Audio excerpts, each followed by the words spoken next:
Oh, à votre nez, mon frère, elle se rit de vous. Et sans avoir dessein de vous mettre en courroux, je vous dirai tout franc que c'est avec justice. A-t-on jamais parlé d'un semblable caprice? Et se peut-il qu'un homme ait un charme aujourd'hui à vous faire oublier toute chose pour lui? Qu'après avoir chez vous réparé sa misère, vous en veniez au point... Halte là, mon beau-frère. Vous ne connaissez pas celui dont vous parlez. Je ne le connais pas puisque vous le voulez, mais enfin, pour savoir quel homme ce peut être... Vous seriez charmé de le connaître et vos ravissements ne prendraient point de fin. C'est un homme qui... un homme, enfin, qui suit bien ses leçons, goûte une paix profonde. Comme du fumier, regarde tout le monde, oui. Je deviens tout autre avec son entretien. Il m'enseigne à n'avoir affection pour rien. De toute amitié, il détache mon âme. Et je hais mourir frère, enfant, mère et femme, que je ne m'en soucierai que de cela. Les sentiments humains, mon frère, que voilà. Si vous aviez vu comme j'en fis rencontre, vous auriez pris pour lui l'amitié que je montre. Chaque jour, à l'église, il venait, d'un air doux, tout vis-à-vis de moi, se mettre à 2 genoux. Il attirait les yeux de l'assemblée entière par l'ardeur dont au ciel il poussait sa prière. Il faisait des soupirs, de longs élancements, et baisait humblement la terre à tout moment. Et lorsque je sortais, il me devançait vite pour m'aller à la porte offrir de l'eau bénite.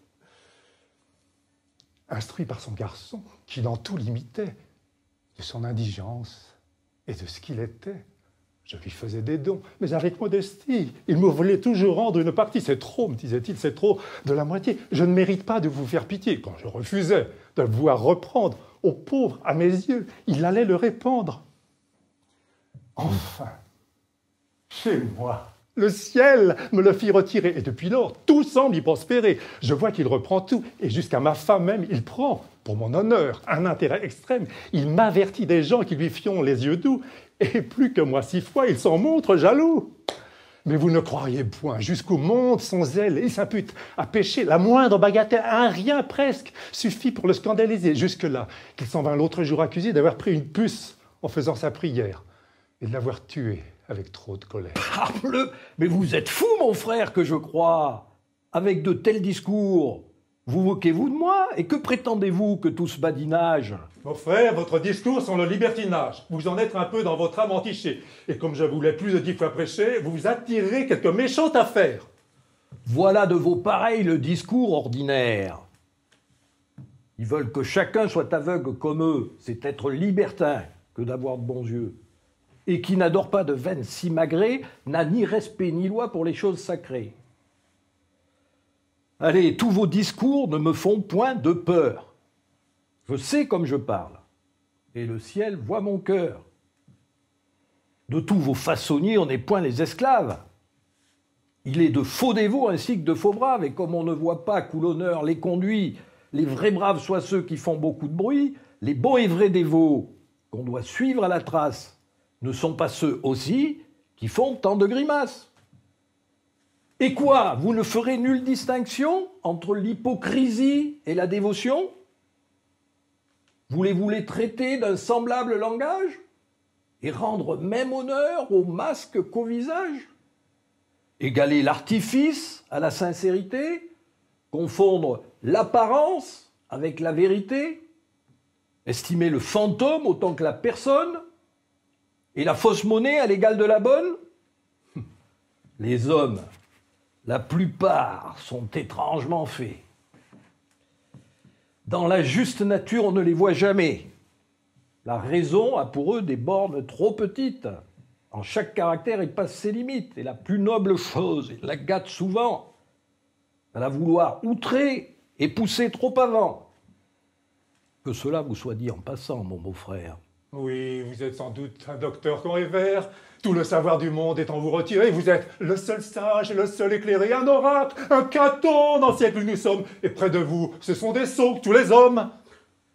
Je ne suis pas, mon frère, un docteur révéré, et le savoir chez moi n'est pas tout retiré. Mais en un mot, je sais, pour toute ma science, du faux avec le vrai, faire la différence. Et comme je ne vois nul genre de héros qui soit plus apprisé que les parfaits dévots, Aucune chose au monde est plus noble et plus belle que la sainte ferveur d'un véritable zèle. Aussi ne vois-je rien qui soit plus odieux que le dehors plâtré d'un zèle spécieux, que ces francs charlatans, que ces dévots de place, de qui la sacrilège et trompeuse grimace abusent impunément et se jouent à leur gré de ce qu'ont les mortels de plus saints et sacrés. Ces gens qui, par une âme à l'intérêt soumise, font de dévotion métier et marchandise, et veulent acheter crédits et dignités à prix de faux clins d'œil et d'élan affectés. Ces gens, dis-je, qu'on voit d'une ardeur non commune par le chemin du ciel courir à leur fortune, qui, brûlants et priants, demandent chaque jour et prêchent la retraite au milieu de la cour, qui savent ajuster leurs ailes avec leurs vices, sont prompts, vindicatifs, sans foi, pleins d'artifices, et pour perdre quelqu'un couvrent insolemment de l'intérêt du ciel leur fier ressentiment. D'autant plus dangereux dans leur âpre colère qu'ils prennent contre nous des armes qu'on révère et que leur passion, dont on leur sait bon gré, veut nous assassiner avec un fer sacré. De ce faux caractère, on en voit trop paraître. Mais les dévots de cœur sont aisés à connaître. Notre siècle, mon frère, en expose à nos yeux, qui peuvent nous servir d'exemple glorieux. Regardez Ariston, regardez Périandre, Oronte, Alcidamas, Polydore, Clitandre. Ce titre, par aucun ne leur est débattu. Ce ne sont point du tout fanfarons de vertu. On ne voit point en eux ce faste insupportable, et leur vertu est humaine et traitable. Ils ne censurent point toutes nos actions, ils trouvent trop d'orgueil dans ces corrections, et laissant la fierté des paroles aux autres, c'est par leurs actions qu'ils reprennent les nôtres. L'apparence du mal a chez eux peu d'appui, et leur âme est portée à juger bien d'autrui. Point de cabale en eux, point d'intrigues à suivre. On les voit pour tout soin se mêler de bien vivre. Jamais contre un pécheur ils n'ont d'acharnement, ils attachent leur haine au péché seulement et ne veulent point prendre, avec un zèle extrême, les intérêts du ciel plus qu'il ne veut lui-même. Voilà mes gens, voilà comme il en faut user. Voilà l'exemple enfin qu'il se faut proposer. Notre homme, à dire vrai, n'est pas de ce modèle. C'est de fort bonne foi que vous vantez son zèle. Mais par un faux éclat, je vous crois ébloui. Monsieur mon cher beau-frère, avez-vous tout dit? Oui. Je suis votre valet. De grâce un mot, mon frère. Laissons là ce discours. Vous savez que Valère, pour être votre gendre, a parole de vous. Oui. Vous aviez pris jour pour un lien si doux. Il est vrai. Pourquoi donc en différer la fête? Je ne sais. Auriez-vous autre pensée en tête? Peut-être. Vous voulez manquer à votre foi? Ah, je ne dis pas cela.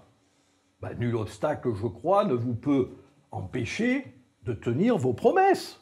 Selon. Mais enfin, pour dire un mot, faut-il tant de finesse? Valère, sur ce point, me fait vous visiter. Le ciel en soit loué. Oui, d'accord, mais que lui reporter? Tout ce qu'il vous plaira. Mais il est nécessaire de savoir vos desseins. Quels sont-ils? De faire ce que le ciel voudra. Mais parlons tout de bon. Valère, à votre foi, la tiendrez-vous ou non? Adieu! Pour son amour, je crains quelque disgrâce, et je dois l'avertir de tout ce qui se passe.